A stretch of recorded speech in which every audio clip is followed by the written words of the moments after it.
Le prophète aussi a dit, sallallahu alayhi wa sallam, dans un hadith rapporté par Bukhari et Muslim, quiconque jeûne le mois du Ramadan, mu par la foi et ne cherchant que la récompense de Dieu, verra tous ses péchés pardonnés, absous.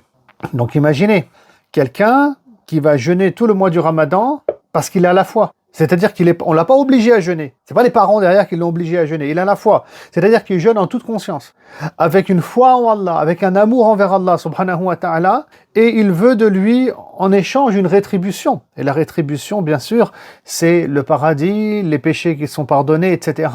Et bien celui qui le fait avec ces intentions-là, avec sincérité, sinon, quelque part, et ben ses péchés seront pardonnés en fait. Et alors maintenant, c'est quel péché? Ben sans doute tous les péchés, qu'ils soient grands ou petits. C'est comme si vous voulez le hajj quelque part. Sauf que le hajj, c'est beaucoup plus explicite. C'est beaucoup plus explicite, car le prophète, il a dit, sallallahu alayhi wa sallam, que celui qui fait un hajj, et que le hajj, le pèlerinage, donc, il est bien fait et il est réussi, et ben, tous ses péchés sont pardonnés. D'accord? Et c'est comme, alors là, le prophète, il est plus explicite, il dit, il est comme le bébé qui est sorti du ventre de sa mère. Vous voyez, donc là, on sait bien qu'un bébé qui sort du ventre de sa mère, il n'a pas commis de péché et de désobéissance. Et donc là, au moins, il n'y a pas de débat. Donc, les péchés sont effacés, au Karcher si vous voulez, pour reprendre la référence Sarkozy.